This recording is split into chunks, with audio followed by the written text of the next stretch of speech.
Hello and welcome into the Bullpen Lounge. We are live for the very first time. My name is Chris Krogman. I am joined by my co-host Adam Kunos, and we are super excited to be live with you guys here on Twitter, on Facebook, and on YouTube. We are part of the Lounge Room Network. You can find us myself at Shy Bears 1985 on the Twitterverse, and Mr. Kunos, you can find him at Kunos 19. You can find our show at Bullpen Lounge on Twitter. You can also find our pages on Facebook, and we are working on other avenues of social media, the Instagram, probably TikTok, and all the other fun stuff. Adam, how you doing tonight? I am doing good, Chris. Got the Field of Dreams game going on right now. Looks like Kevin Costner's going to throw out the first pitch. Absolutely beautiful setting. Throwback uniforms, old school scoreboard. Just a beautiful, gorgeous setting in Iowa. Kind of wish I was there right now. Yeah, I'm from Iowa, or was born in Iowa, so going back there a few times, I've been able to see the Field of Dreams when I was a younger child or younger man, probably in my teens, and then I've been able to take my oldest son there within the last 4 years. So that was super awesome. It's great that they still have that going, and that now Major League Baseball supporting it and actually doing a game there. I'm not, I didn't watch enough of the details on how they're going to even keep the ball from going in the corn every hit, but I think it's awesome that they're doing it, and I'm super excited. I hope you guys are excited to join us tonight. We can be found on Apple and Spotify and Amazon, so please go out and rate, review the podcast. We're sponsored by One Call Technology, who's been a family-owned business for 29 years. They invite you to join the hundreds of clients that they've had the privilege to serve, and to have the experience and to experience the difference that they can make for you over at One Call Technology. Adam, what tell us a little bit about the Field of Dreams game, kind of the leading up to it that of, some of the nuances of that game, and kind of what you're seeing. I haven't been able to turn it on yet. I am on location in Mesquite, Nevada, so I'm a little bit disconnected, but still wanted to jump on and talk to you guys. Yeah, so Field of Dreams game. They're playing in Darbyville, Iowa, which is the field they're playing on is located next to the set where the Field of Dreams movie was actually filmed. It is still there. Like Chris said, you can go visit the set, play on the actual field, play catch, walk around, take pictures, actually walk into the corn and walk out of the corn. The field's about this is the way they got a baseball logo maze set up. So I know some of the players said they're going to go get lost in the maze. Over under 5 players don't come back from this game from either team. So I know Liam Hendricks said you want to go get lost in the maze. So there's a chance we may lose him during this game. Growing up, around Iowa, or going back in the summers, that was always something that my aunts and uncles and cousins all said, don't get lost in the corn. So I hope we don't lose any of the Yankees or White Sox tonight, because that would be a travesty, especially, Liam Hendricks. He might be easily found by the gross amount of profanities coming from the corn, but we'll have to wait and see. We got a couple of people from the network that jumped on and joined us. Brandon and Adam, what's up, guys? Good to hear from you. Happy to have you on. Let us know if you have any questions. Brandon, Go Brew Crew. They're doing well. Hopefully they can keep it going. Yeah, I think they scored 2 touchdowns and a safety against the Cubs today, if I remember that score correctly. Or against the Iowa Cubs, actually. The lovable losers are back, people. That they are. That they are. Poor Chi-Town rivalries. I guess that's a good as time as any to jump into the series recaps of the weekend from last week. We had the crosstown rival between the White Sox and Cubs, or the Iowa Cubs, or maybe even the AA or single A team that's showing up or not. White Sox swept for only the 4th time in series history. Adam, I'm sure you had your eyes glued to the TV. I think I saw a few shot chugs, some beer chugs between you and the lounge room, Prez, Juan. So break it down for us. What did you see? Well, first of all, this was the return. Actually, the last game was the return of Eloy Jimenez, who pretty much went off on the Cubs. 2 home runs, I believe a double. He just absolutely ate up the pitching in the last game. First game, though, Sox had the lead, gave it up. It actually went to extras, so Brian Goodwin hit the eventual game-winning home run at the top of the 10th. Second game, it was just another close game, but the Sox ended up pulling away. Then the third game, it just 5 runs in the first, 2 runs in the second. The Sox came out hitting on all cylinders. Tim Anderson goes deep on the first pitch that he sees. Eloy follows up with a 2-run shot, and then Andrew Vaughn does a 2-run shot as well. So since the offense started to click, so I mean, definitely a good statement series for the Sox, saying that this is a Chicago town, and I'm happy to see the Sox take control of Chicago baseball-wise. I mean, it's been far too long since the White Sox have been a little dominant over the Cubs. It has been a long time, and I'm sure we have plenty of Cubs fans listening in who may or may not agree that the Sox have taken over. I think it's probably a little early. Even when the Cubs are bad, they still, sell out Wrigley all the time. It's known as a Cubs city, outside of Chicago. But the dominant team this year is clearly the White Sox. It's not a good gauge for talent and for what's going to happen going forward, facing off against the Cubs, who just dealt away pretty much everybody on their squad. Adam, do you think that the Sox are building momentum, beating up on, lesser talented teams, which is what they should do? But do you think that this is something that's going to continue throughout August into September and obviously October in a big playoff push? I'm hoping that it continues building. Obviously, baseball is a very tricky sport. You can be hot for 1 week, and also you can just kind of completely fall apart the next week. So I'm hoping that this continues, but we are getting healthy at the right time. Obviously, Eloy's back. Luis Rivera, he just came back from the IL. Jake Lamb's back from his hamstring injury. And actually, tonight we're seeing the lineup with a few tweaks in there that we were hoping to see during opening day. Obviously, you have Eloy and Rivera in left and center. Adam Engel's in right instead of Adam Eaton. And then you got Cesar Hernandez, who's playing second instead of Nick Madrigal, who obviously tore his hamstring and is now part of the North Side. So this is actually a good White Sox lineup that we're seeing. I think it's a lineup that a lot of Sox fans are excited to see and happy to see finally, because this has been a long time coming to see all these players on the field finally healthy. Yeah, it's something they dealt with early in the season. They were able to, kind of dominate a weaker division, but still, stay atop that division. And now that they're healthy, they made some trades at the deadline. They look extremely good. The only beef I have with the White Sox is anytime I place a wager on them, they tend to lose. So either I have all kinds of power within my wagering strategy and I can just control the future of the White Sox, or I just have really shitty luck. But we'll change all of that. We'll get it better. Yeah. Someday I'll get it right. There you go. Someday. You still got about 7 weeks left to get it right. That's fine. There's plenty of time to lose some money or win. Who knows?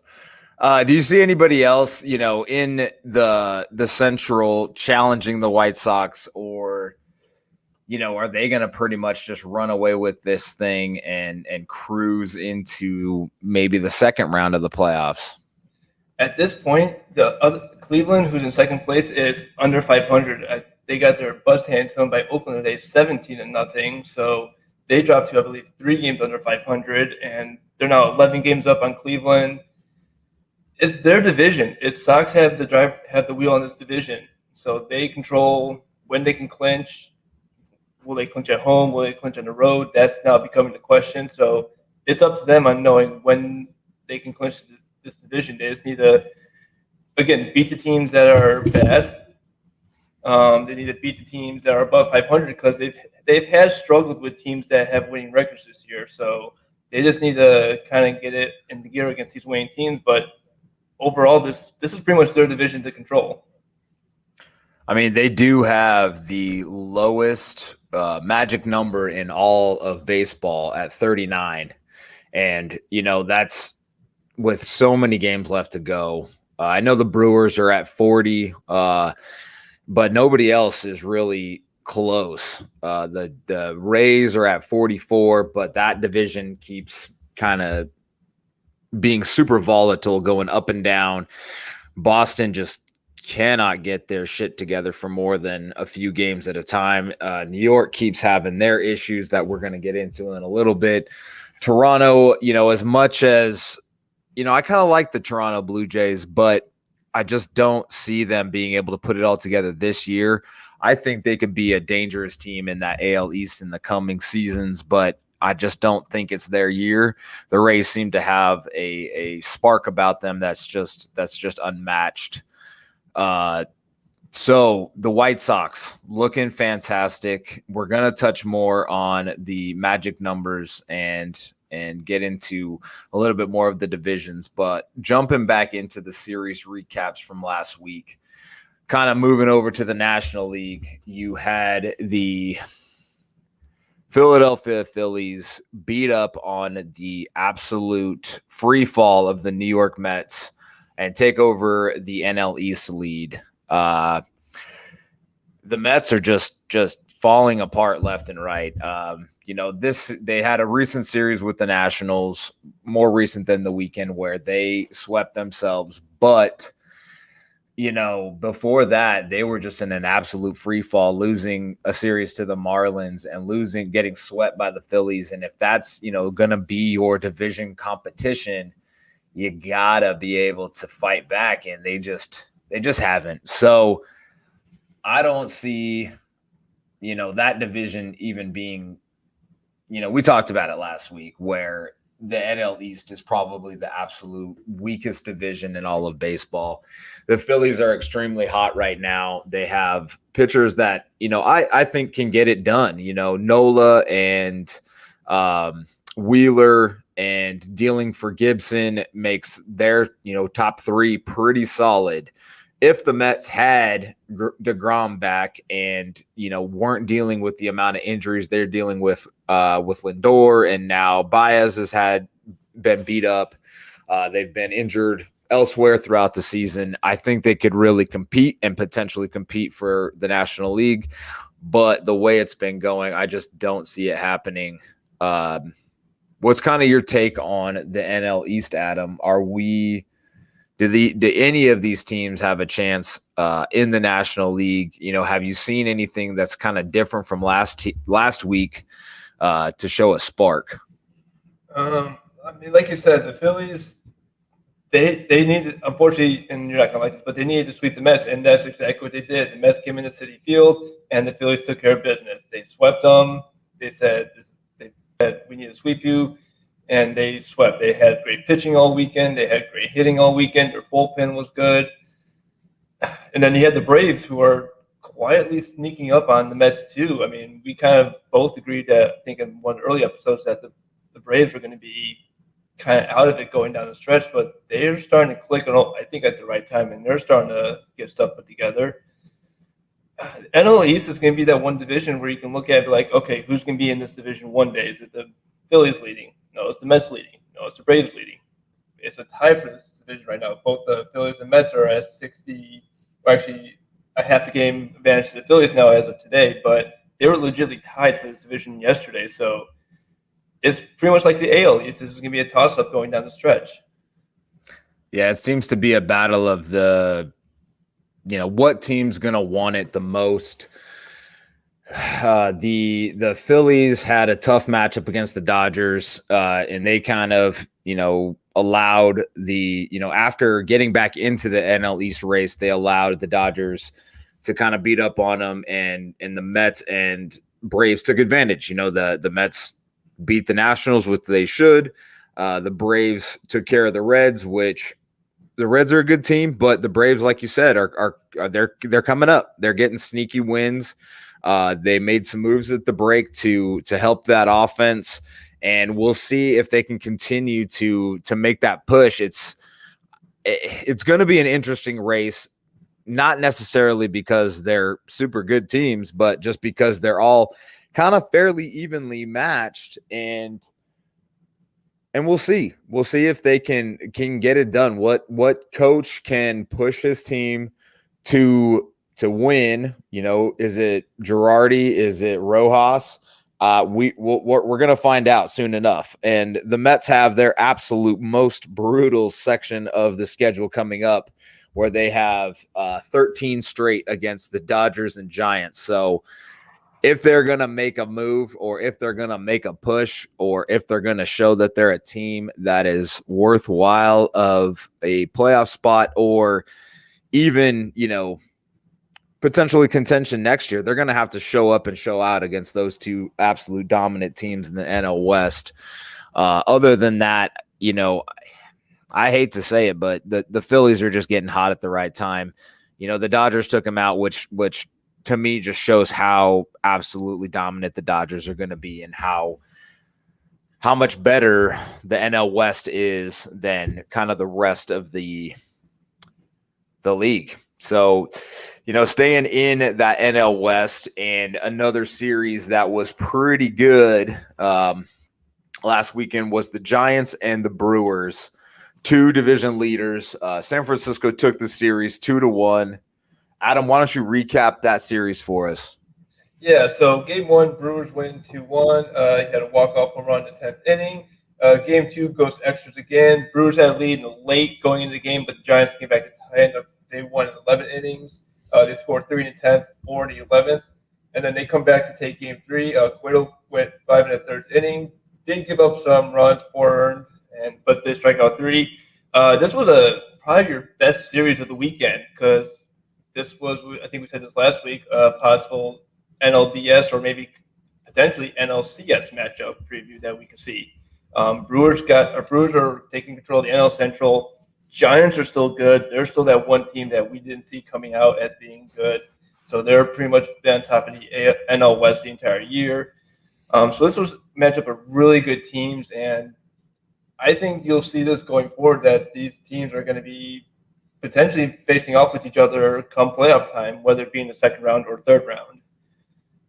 Yeah, that's an exciting matchup. And, you know, a lot of casual baseball fans and some, you know, lifetime baseball fans really like to see a lot of offense. For me, I love pitching matchups, and I love strategy and defense and all of that. And to see these 2-1 games and these low scoring games is exciting to me to watch. You know, small ball to some degree, and just some dominant pitching. So I'm really excited to see the National League playoffs and what the Brewers and Giants mean to that playoff series. And hopefully this Giants team can continue to be the surprise team that they are this year. Adding Chris Bryant and having a pitching staff that's just held up is awesome. I mean, it's really fun. It's really good for baseball, good for that division. Kind of surprising that the Padres aren't a little bit more involved with that division. The Giants kind of stepped up and took over their role, more or less. I mean, it's almost the Dodgers division to lose. Even if they're not in first place, it feels like they're just going to keep on pushing. So do you see any differences from last week that we talked about this NL West just being the best division in? I mean, it's the best division in baseball right now by the numbers. But do you see anything different shaking out? I think we still had the Giants holding tight, and the Dodgers and Padres both making the playoffs in that wild card round. How are you seeing that shake out, Mr. Kunos? Yeah, and I said this before, and I'm sticking by it again. You're going to have 2 wildcard teams coming out of the NL West. Right now, Dodgers are sitting 3.5 games above San Diego for the wild card. San Diego is 4.5 above Cincinnati. Even with San Diego losing Tatis Jr. to another injury again, he's on the IL. They're still holding strong, and you're going to see the NL wildcard game probably in Dodger Stadium this year. That's where it's going to be. It's going to be Padres Dodgers NL wildcard game. Winner go home, and the winner is probably going to go on and face probably San Francisco in that NLDS when you get that wild card versus the number 1 seed. So it's definitely the best division in baseball. You're right. It's definitely the best division in baseball right now.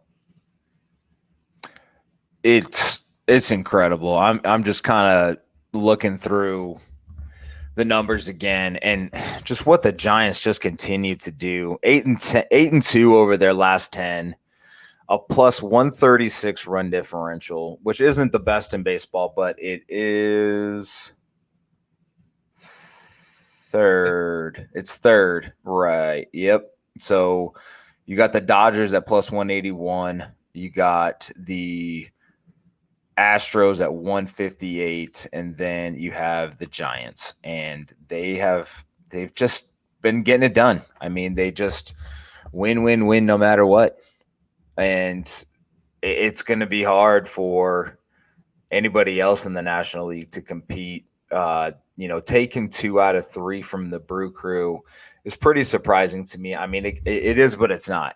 But for them to just, it's almost like I feel like we're waiting for the other shoe to drop, and it's just not happening because they just keep putting up numbers and they keep winning. 8-2.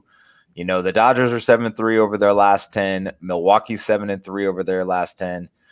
Both Philly and Atlanta are 8-2 over their last 10. So we're seeing a lot of good baseball out of the National League.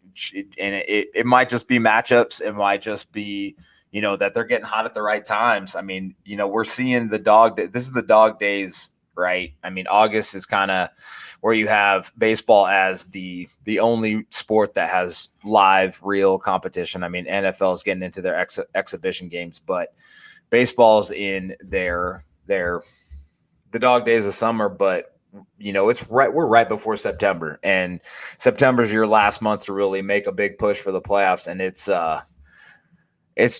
I'm pumped, man. I'm so excited for this playoff run for everybody, and seeing the Giants just keep doing it makes me a happy fan. Over on the American League side, we talked about this series last week as, kind of a wild card showdown or push for the wild card between the Seattle Mariners and the New York Yankees. The Yankees won the series despite their COVID issues. I believe Anthony Rizzo has come down with COVID, along with some other folks.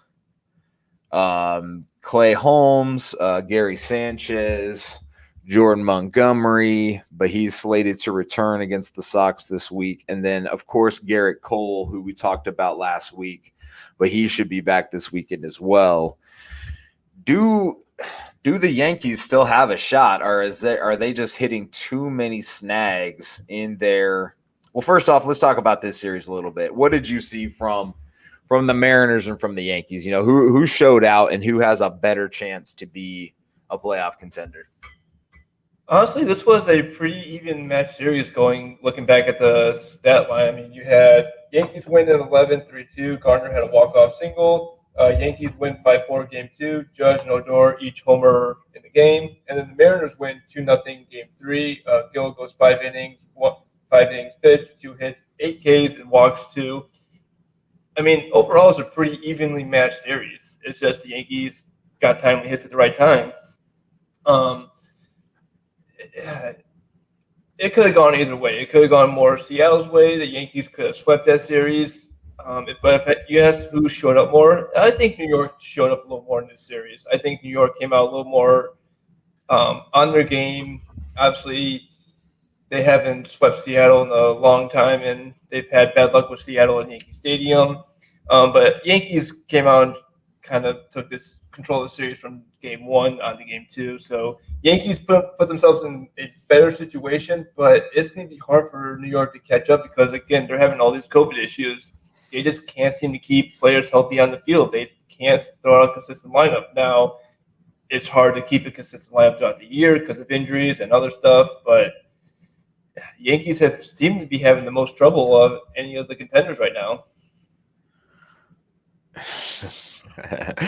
I just find it slightly comical. Not for any particular reason, and I'm going to leave politics out of all of this, but yeah, New York was a very strong hotbed for COVID at the beginning of the pandemic, and it's unfortunate that it seems to still be an issue for the New York Yankees. They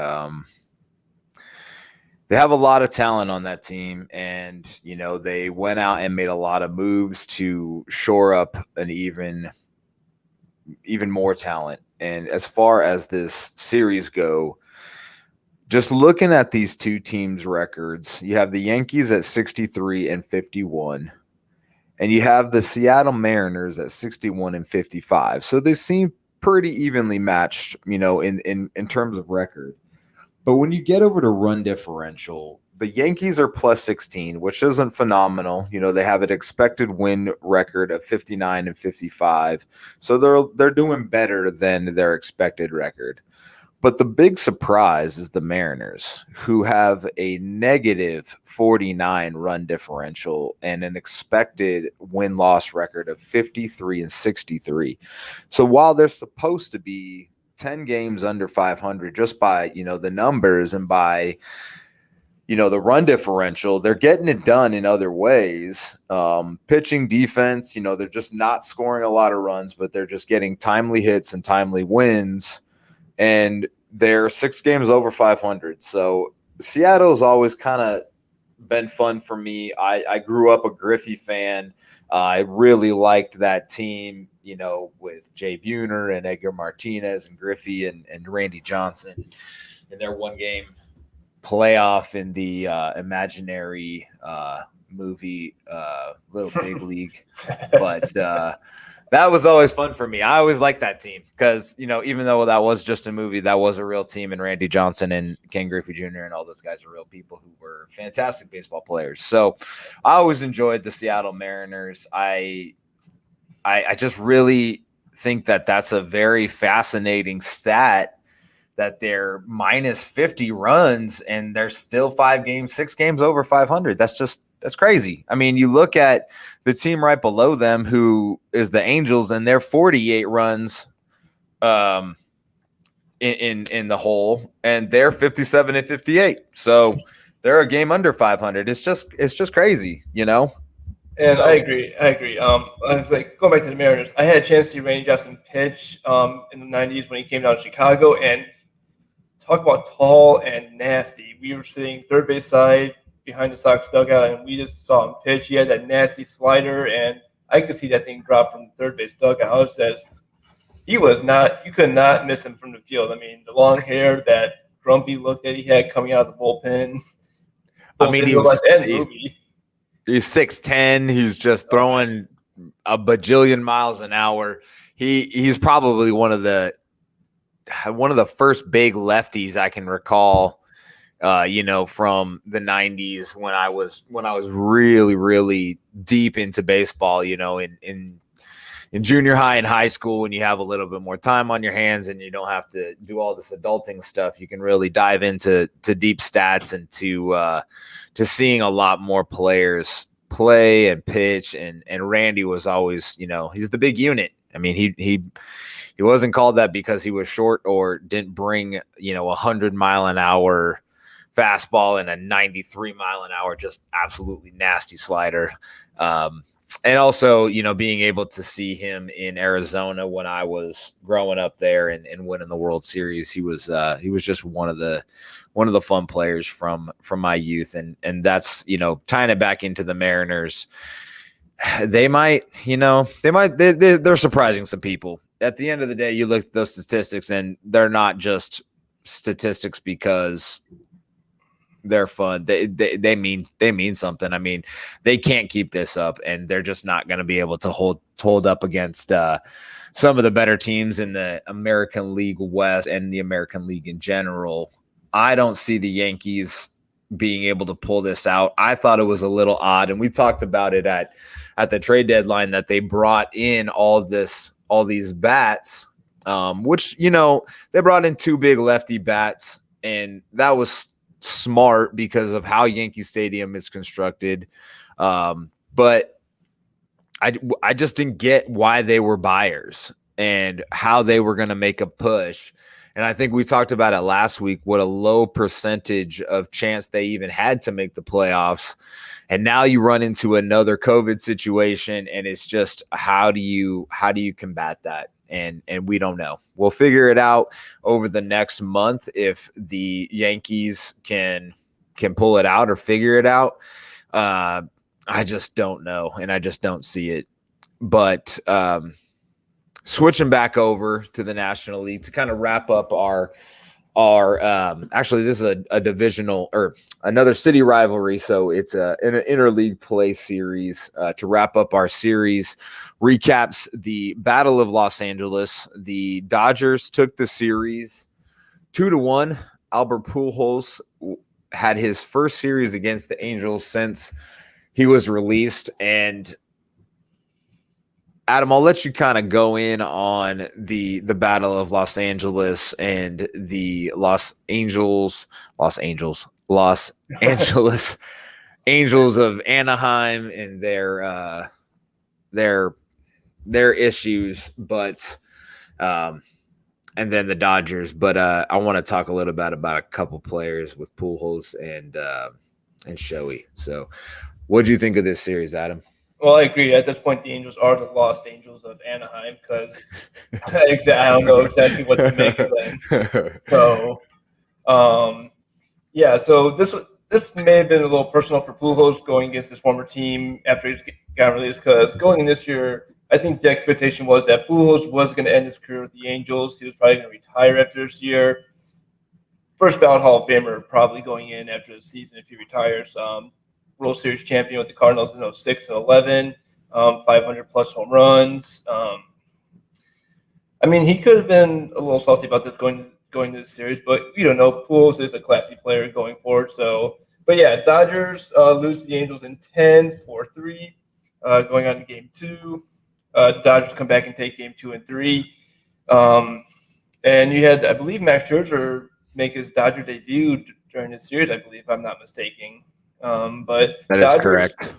Dodgers showed that, you know what, they still kind of run LA, even though I still consider the Angels the Anaheim Angels because they play in Anaheim, close to Disneyland, close to Arrowhead Pond, not in the city of Los Angeles, but I can get on that soapbox later, geographical locations. But the Dodgers, they're still a good team. They're still a dangerous team on paper. Once they get fully healthy, which we expect them to get healthy coming down the stretch before the playoffs, probably for that wild card game, they could make another run deep into the playoffs. You could see them make another NLCS run and potentially a World Series run. But it all depends on, again, health. You have to stay healthy, and teams struggle staying healthy down this stretch of the season. Definitely. The Lost Angels of Disneylandaheim are, they need Mickey Mouse or Goofy or somebody to come out and then make some magic for them. Maybe Walt can, spin some of that Disney magic from the grave and make them better. But I just don't see it. And it's unfortunate because, Mike Trout had his 30th birthday about 5 days ago. Saw some of that. A lot of people on Twitter wishing him happy birthday and having, showing some of the numbers that he has. I think he's got around 1,500 hits in the neighborhood of like 350 to 375 home runs. And so the questions were, does he get to 3,000 hits? Does he get to 500 home runs? I think 500 home runs is well within reach, but 3,000 hits is gonna be a tough get for Trout, especially with some of the injury stuff and playing on a shit team that he's not going to see as good of pitches. But he is gonna eventually, hopefully, come back and be either in front of or behind Shohei Ohtani and see better pitching. And maybe we see something magical happen with Mike Trout. He's been a phenomenal baseball player for a long time. Do we have any updates on when this dude is going to take the field again? I have not heard an update. He has been out for a good while now. I haven't heard an update on when he'll be back. So at this point, he could miss the rest of the season. Just say, I'm just going to get ready for next season at this point because Angels are fourth place, well out of the division, falling out of the wild card talk. At this point, if I was Trout, I would just say sit out the rest of the season, get healthy for next year at this point. Because you look at he's only made the playoffs once with his tenure with the Angels. They've only had one playoff run with Mike Trout, and that was in 2014. Um, I don't know. If I was Trout, I would just sit this year out and get healthy for next year at this point. Yeah, it's unfortunate. This calf injury has kept him out for far too long. And it's something that I hate to see, but he's been working, he's been working out, riding a stationary bike, working with blood flow restriction bands or, whatever to try to get back. But I just don't see that happening. And, I wonder if he stays with the Angels for the rest of his career, or if, like you said, he gets moved, not necessarily because the Angels want to, but because, he wants to win and he wants a ring. He's only been to the playoffs one time. So maybe we see Mike Trout kind of say, hey, guys, do right by me. I'm a first ballot Hall of Famer, probably, if I stay healthy for the next 5 to 7 years. Let me go win somewhere or build something around me. And maybe they are, maybe him and Shohei Ohtani and some other guys can put something together and they can win. But it's been disappointing to not see Mike Trout on the field this year. Shohei Ohtani, though, I got to watch him play the other day. And unfortunately, he had I think it was against the Dodgers. They were down 4-0, and he came up with the bases loaded. And I was like, let's just see some magic here, right? This would be so cool to see Shohei Ohtani just crush one. And, throughout my fandom in baseball, I've been lucky enough to just see a few of those just absolutely magical moments. And I was really rooting for him to crush one or to, at least make it a game, and unfortunately he struck out on a high heater. But again, he's a phenomenal player and just a different type of player, being able to play both sides of it, pitch and hit, and it's exciting to watch that guy. But Adam, let's dive into a little bit of the magic numbers to clinch divisions. We touched on it a little bit, and I want to see if we can find a way for somebody else to kind of make some noise outside of the divisions we've already talked about. We touched on the AL East and the Rays magic number being 44. They sit 4 games up on Boston, 6 on New York, 6.5 over Toronto. And, we've got 2 months left, 7 weeks, like you said.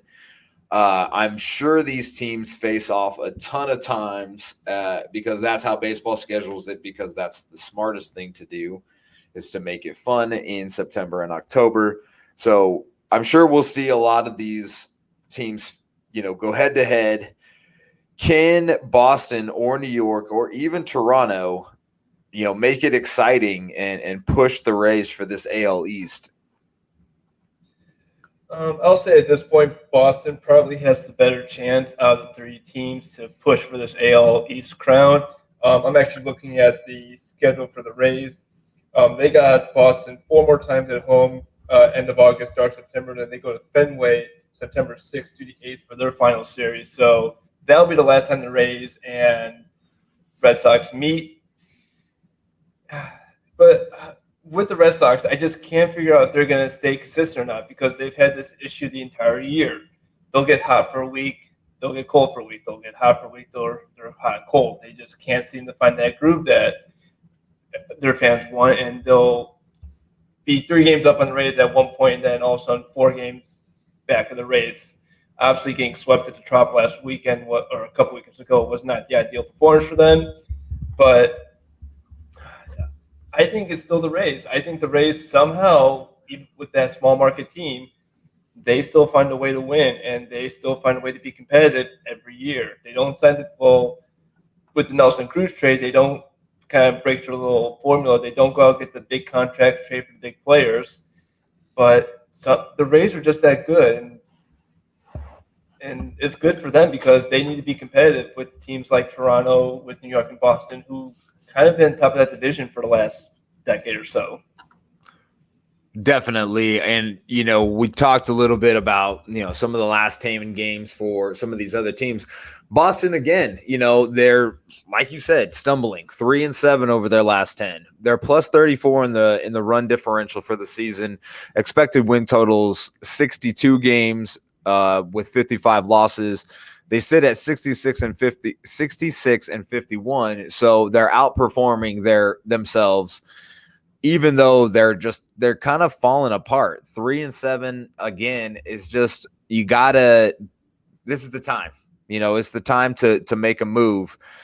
Their best number, though, their best statistic is their record against 500 teams. They're 42-35 against teams that are above 500. And that's their best showing, is they play well against teams that are good. And if you can play up to your competition and avoid playing down to your competition, which is a lot of these teams' problems, you go into a Baltimore and you lose 2 out of 3, but then you go face the White Sox and win 2 out of 3. And these are just examples. These aren't, real schedules, obviously. But if you can't consistently win, and we're seeing over their last 10 they haven't, then it's not going to happen.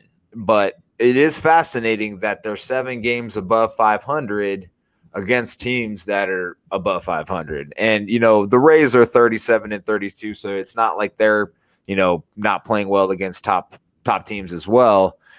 But, you look at like a team like the White Sox, who we've talked about being fantastic. They're 15-19 against teams above 500, which says a couple things.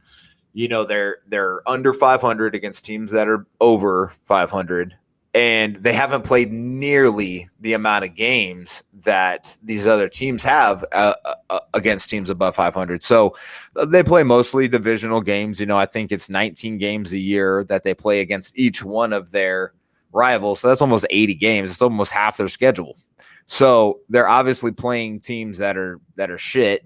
But, going back to the Red Sox, if they can put up numbers or, win against teams above 500 like they have and stay consistent, but then also be able to, improve on the record against the under 500 teams, then they're going to be better. They're 5 games over on the road. They're 10 games over at home. So you're right. Boston's got the best shot. We talked about how the Yankees keep having just having issues. Toronto should be better than they are. We've talked a little bit about, expected wins and losses and how teams are kind of overperforming, like Seattle, against, having a negative run differential. But Toronto, again, we talked about this last week, Adam, is plus 132 and has an expected win record of 69-44, but in reality they're only 62-51. So they're making some errors, or they're having some, pitching letdowns or bullpen letdowns. And I think that's been their biggest flaw this year, is their bullpen. I think you're right. I mean, I think it's Boston and Tampa down the stretch. If Toronto can somehow figure out their bullpen or their pitching woes, then they'll be able to maybe make a push. Over in the AL Central, White Sox have the best magic number at 39, like we talked about. They sit 10.5 over Cleveland and 11.5 over Detroit. It's kind of a blah division below the White Sox. Detroit is actually the most fascinating team as far as like movement in that division, as they've kind of crept up to either equal with Cleveland or above Cleveland, depending on when you are looking at it. But they're playing each other right now in a series, and they're fighting for second. They're not gonna make a wild card or anything like that, but they're at least a little fascinating. Outside of the White Sox, maybe looking towards next year, Adam. What do you think the AL Central kind of brings to baseball in general? Well, I think when you look at the AL Central, and I'll go in the past couple of years, you've seen more of a Cleveland dominance, more of a Minnesota dominance. You had Detroit run that division from 2011 to 2014. And now it's the White Sox. It's kind of like a rotation. Every couple of years, you have this rotation of teams that will stay at the top. Detroit, Kansas City won a World Series title in 2015. Cleveland goes to the World Series in 2016. Minnesota has their back-to-back division titles, and now you have the White Sox kind of taking control of that division. A team that I think can come up is Detroit. They have a really good farm system. I'm liking what they're building in their farm system. And going forward, I think Detroit will probably be better than Cleveland, definitely better than Minnesota and Kansas City. And I think Detroit will be that one team that, if the White Sox aren't making moves, staying competitive, can sneak up behind them and take control of that division. I'm going to go with Detroit. I think Detroit's that one team that can be that one news for the White Sox going down the stretch.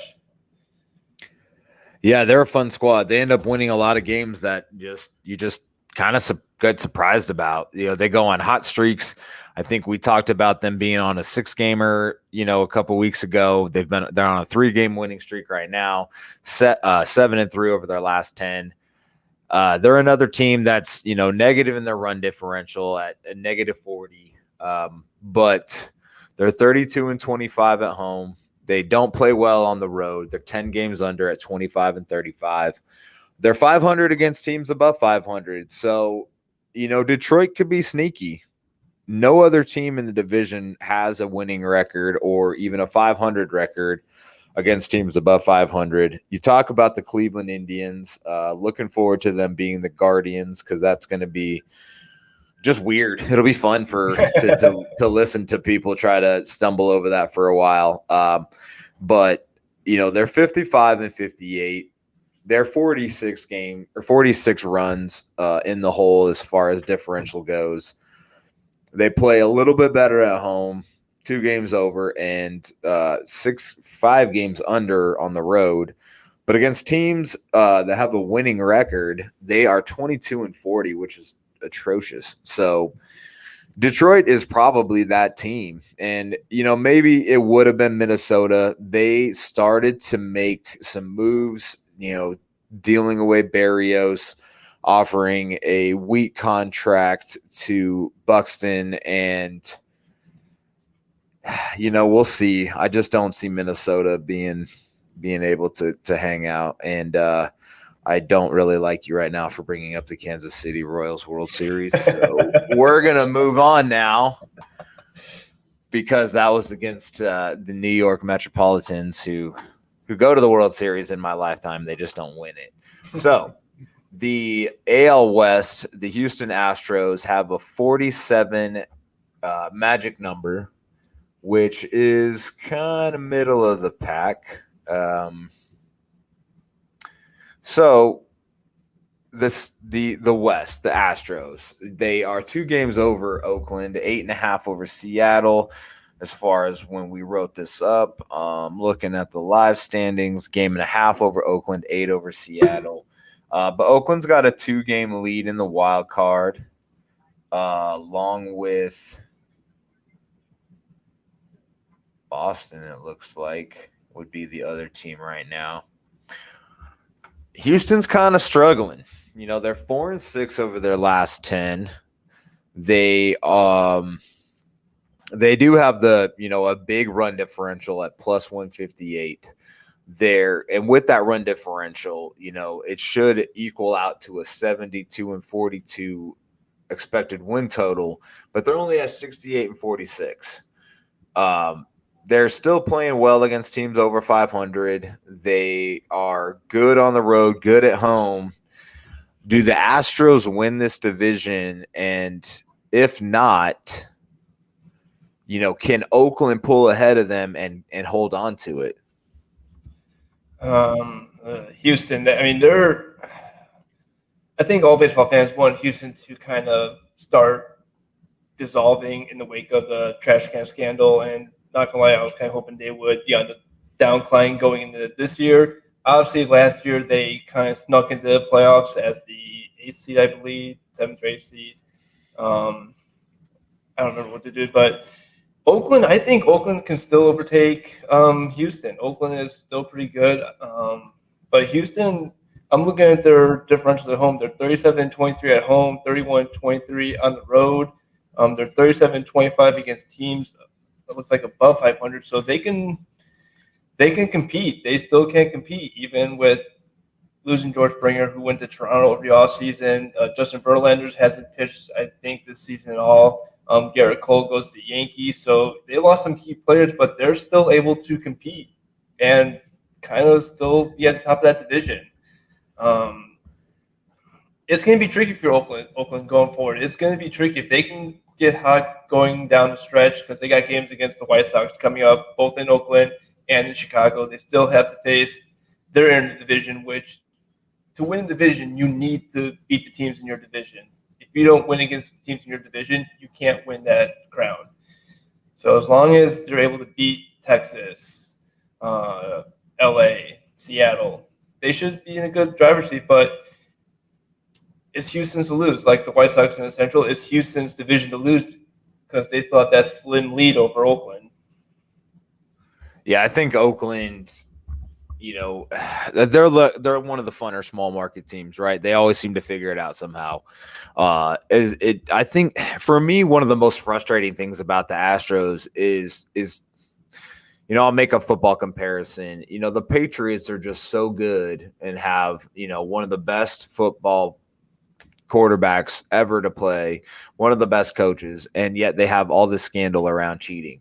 It's kind of the same thing with the Astros. They just have so much talent on that team. Why did you need to go out and do, the sign stealing and the beating on trash cans and all that? It's just like, dude, like just beat people with your talent, the talent you have. I mean, you're a good, talented team.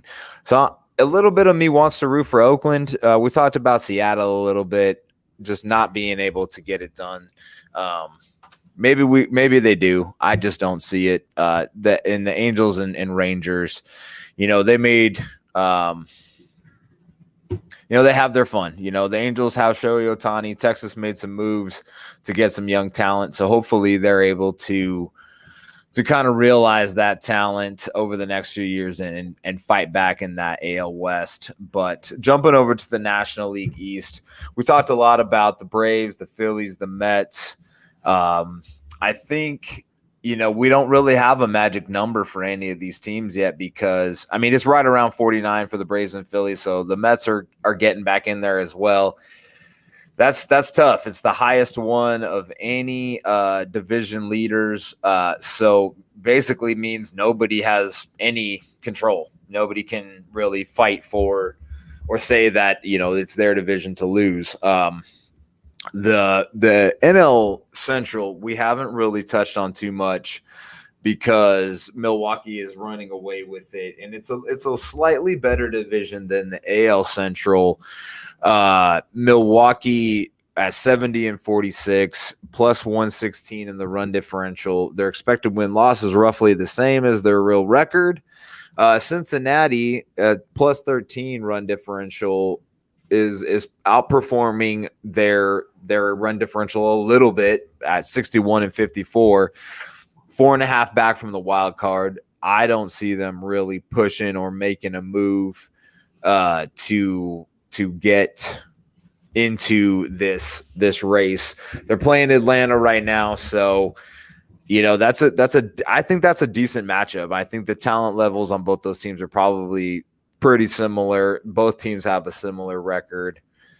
We touched a lot on the NL West with the Giants magic number at 45. And they are 4.5 over the Dodgers, 8 over the Padres. But both the Padres and Dodgers have a good chance of making the wild card. And I think you're right. You called it earlier that both those teams will, all three of those teams will probably make the playoffs. But I want to kind of jump back a little bit to what we started on and talk about the Field of Dreams game. The White Sox and Yankees, two historic teams.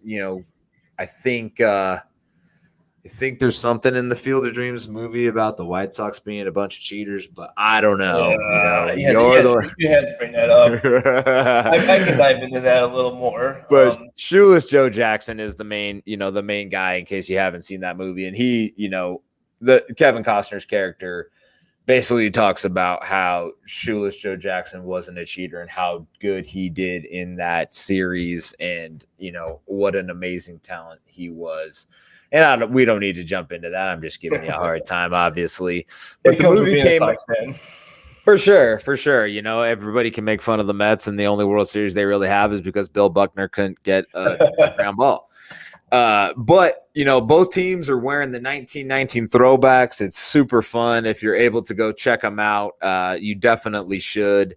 It's from the Field of Dreams movie came out in 1989, so it's been a while. And if you've never seen that movie, I think both Adam and I will highly recommend it. It's a great, fun family film about baseball and life and everything like that. So, Adam, do you think that the Field of Dreams should host a game every year? Do you think we should have two teams travel to Iowa every year and play a game there?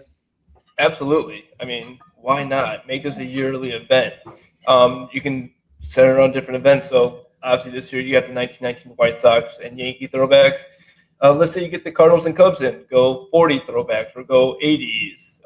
You bring down the Mets and Yankees down for New York series. They can go 69 or whatever. You make this a yearly event. Like the movie said, you build it, people will come, and people will show up to this game. I'm a little jealous that I'm not at this game right now. Had I got tickets, I'd be in Iowa right now drinking a beer, having a hot dog, and watching baseball in the cornfield, and probably lost in the baseball maze right now, screaming for help. Did you see how much tickets were going for?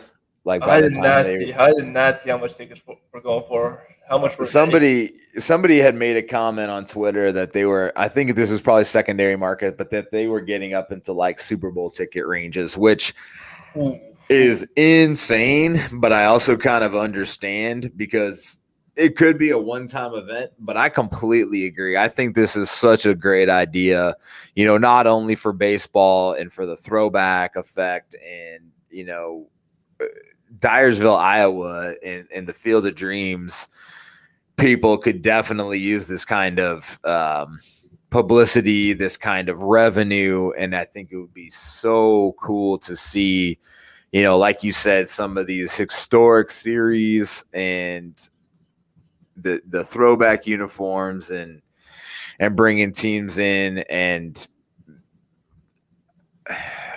giving people access. Dyersville, Iowa in general doesn't have pro sports.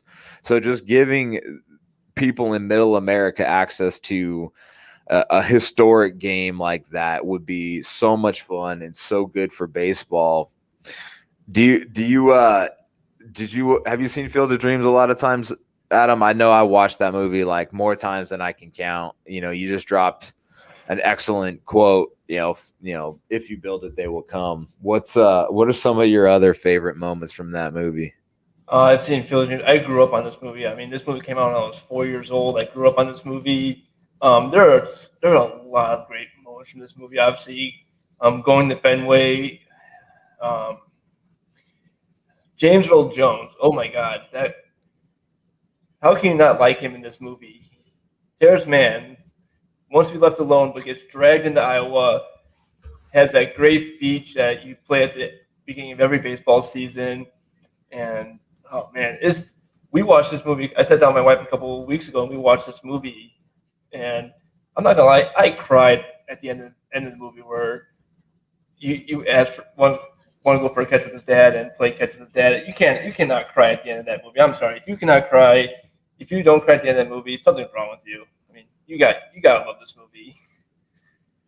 Yeah, I mean, I'm the same way. I grew up on that movie, and like I said, being from Iowa and having it come out, when I'm in my, little league or, shortly thereafter, age range, it was just phenomenal for me, magical, whatever you want to call it. And that movie,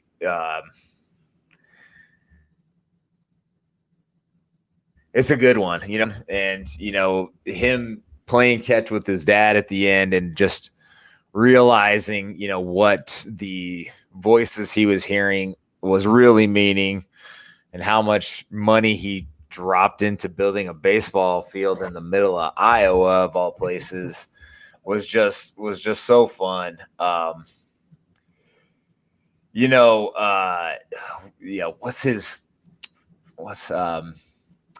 James Earl Jones, he says something about like the one constant is baseball. And, through it all, baseball has marked time, and it's just it's a great flick. If you have the opportunity, if you haven't seen that movie, you absolutely should make that a priority as a baseball fan.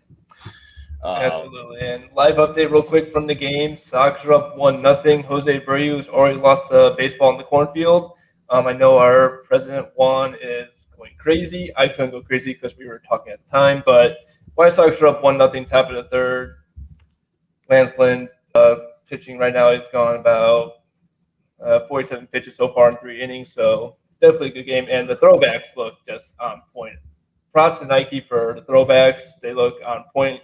And oh man, I wish I could get one of those jerseys. We'll have to make that happen. Yeah. What are they doing if a ball goes into the cornfield? Is it like a ground rule double if it's not like hit directly into the cornfield, or like how are they handling that? Obviously they got a chain link fence on the corn, so and the corn is actually kind of growing through it. So obviously it clears the fence, it's a home run, bounces over, ground rule double. But I think a running joke was if a ball gets lost in the cornfield, they won't find it until wintertime when they cut down the corn. So at the end of this game, the way the Yankees and Sox hit, they could end up finding 5 baseballs out there. God knows what they lost during batting practice. Oh my goodness, that's hilarious. Adam, so another fun summer thing that we had this year was the Summer Olympics, and unfortunately, for me, with it being in Japan and whatnot, I wasn't able to watch a whole lot. But the Olympic baseball and softball teams both took silver in the Tokyo 2020 games. What do you think about these? Well, the 2020 games in general, being in Tokyo and, halfway or almost all the way across the world. And, were you able to see much? And what did you see and what did you like about the current Olympics? And do you think, baseball and softball are going to continue in the Olympics? First of all, this household loves the Olympics. My wife's a huge Olympic fan. We tape pretty much every event we recorded. We come home, we watch it. I was lucky enough to go down in '96 to land to see the games live, and actually did see 3 international games at both Fulton County Stadium. Japan versus Italy one game, saw 2 U.S. games. The last game was U.S.-Italy, in which U.S. has completely shut them out, 11-0. I think the final score was in a run rule situation for international games and gameplay. Obviously, Tokyo went out to Tokyo in 2019 before the pandemic and kind of saw the prep they were doing. They were pretty much getting it set as we were out there, and then disappointing last year when it was postponed. But I just love Olympic baseball. I love international baseball because you cheer for multiple teams. Because I was pretty much cheering for the games regardless of who was playing. I love seeing these international competitions because there's so much more competition in an international game than MLB game. No offense to Major League Baseball, but the competition is on a different level international-wise. And that's one thing I love when you get to the World Baseball Classic. You get these players who play on one team. I'll give an example. 5 players from Colorado can go to different teams: USA, Italy, Colombia, Dominican Republic. and you get that international play. And I love international baseball.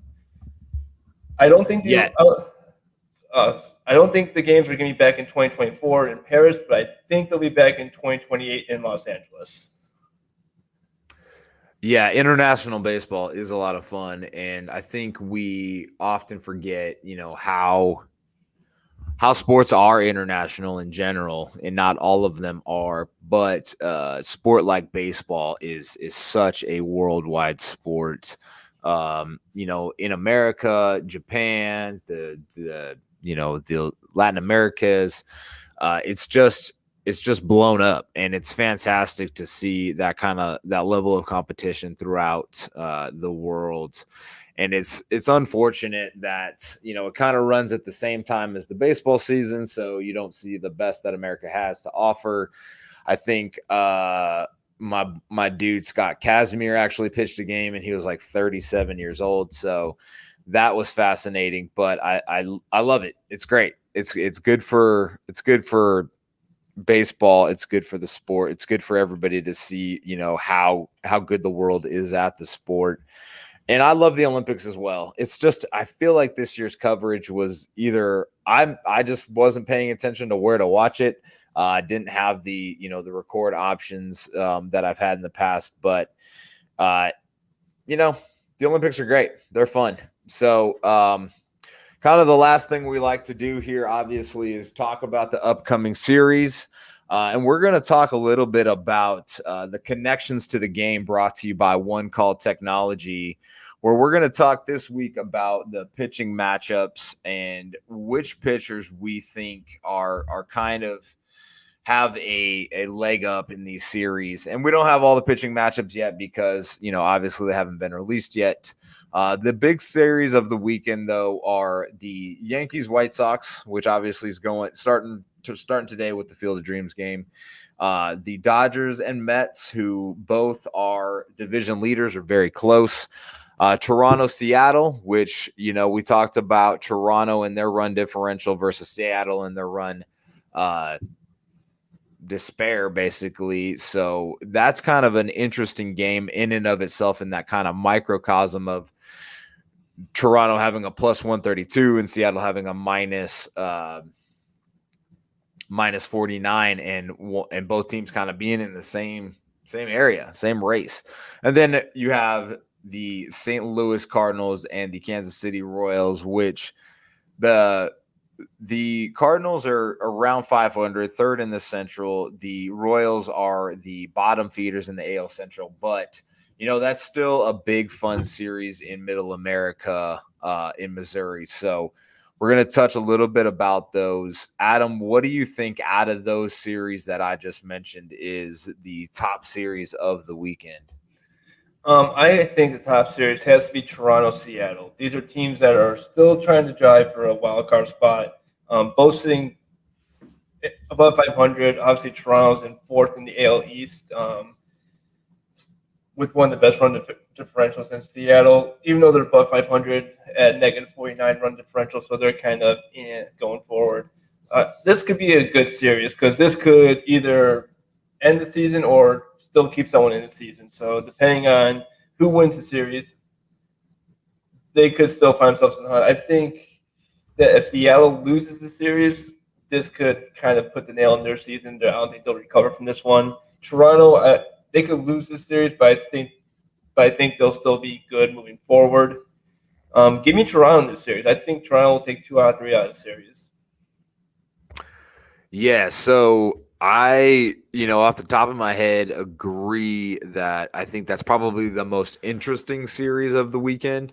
It might not be with the teams that are at top of the divisions like the White Sox or the Dodgers, but you have Robbie Ray versus Chris Flexen in Seattle, Ryu versus Pikachu, whatever. No, in Seattle, Kikuchi. And also Steven Matz versus Gilbert to close out the series.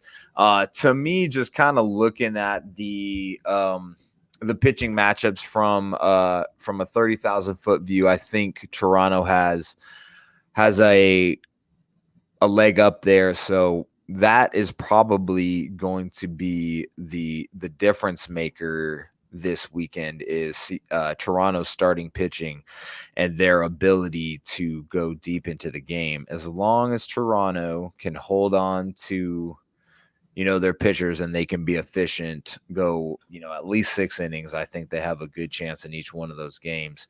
We get into the bullpen for Toronto and there's no telling. Seattle sticks with it. I think that they're gonna we'll see their pitching kind of show up as well, but that Toronto offense is just ridiculous. So that's your pitching matchups, and your connection to that game is the Toronto starting pitchers. Jumping up to the Yankees and White Sox, we talked a lot about the Yankees and their issues.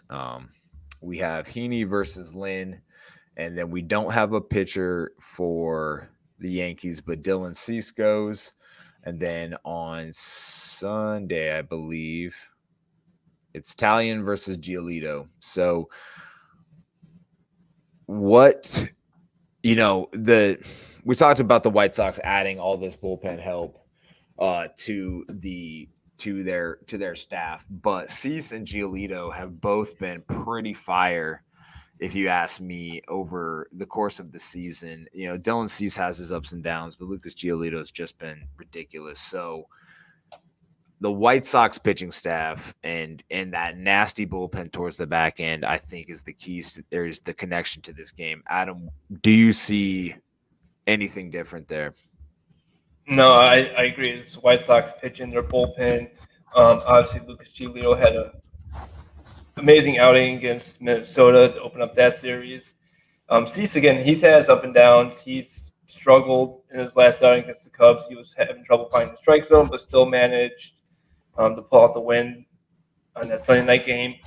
And, yeah, the White Sox, they've added all that bullpen depth, and they have that starting pitching that can definitely take them into October.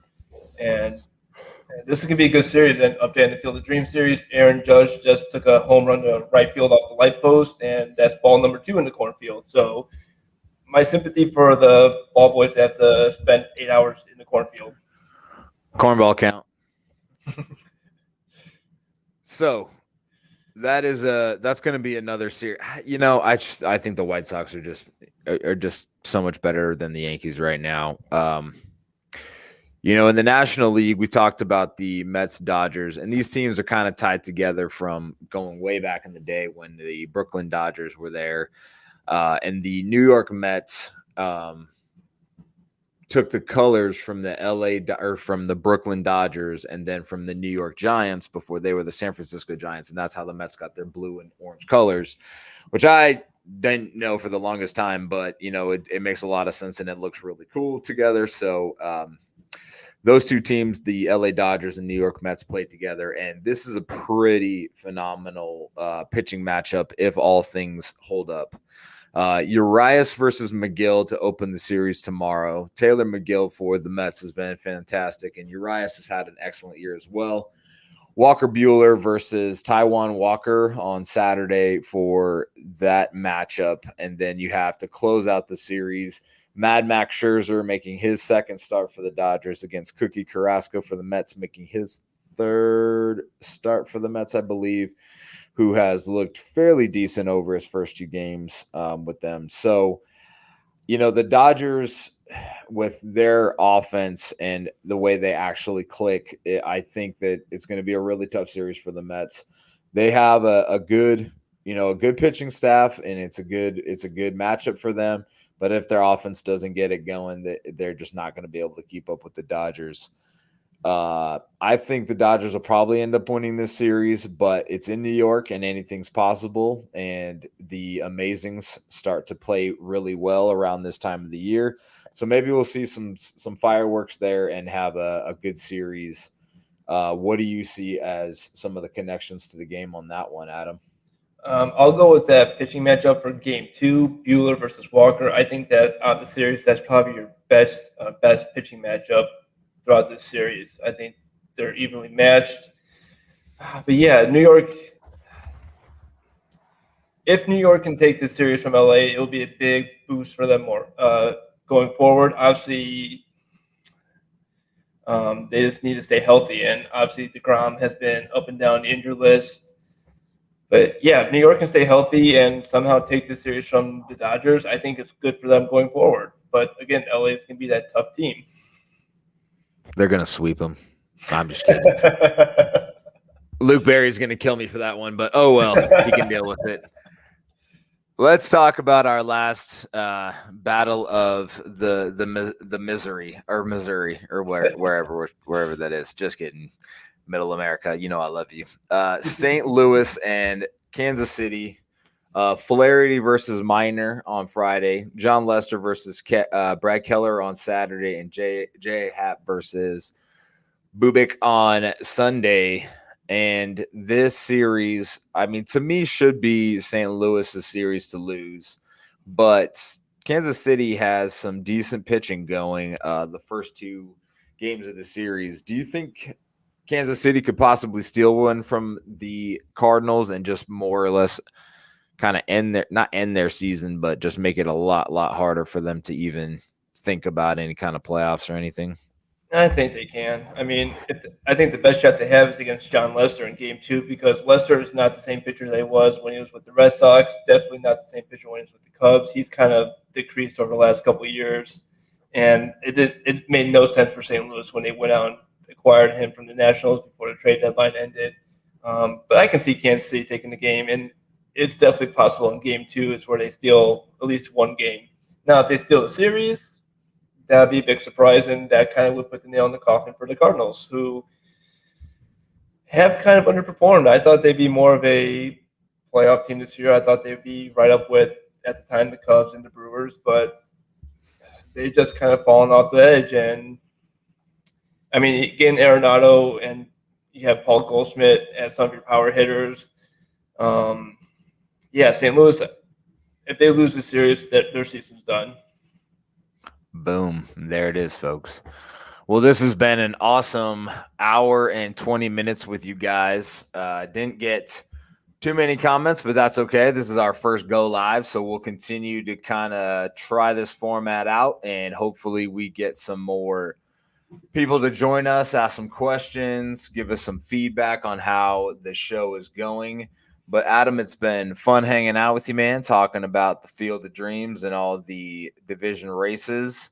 Is there anything else you'd like to touch on before we dip out for the evening? No, I'm just going to kind of enjoy this game. Yankees are up 3-1, bottom of the third, but I don't care. I mean, I care who wins, but this is just an awesome game to watch. So if you're not watching, tune in to Fox, turn this game on, and just sit back and watch baseball, kind of how it was meant to be played. Exactly, man. That's what I'm going to do. All right, my man. Have a good night. You as well. Have a good one.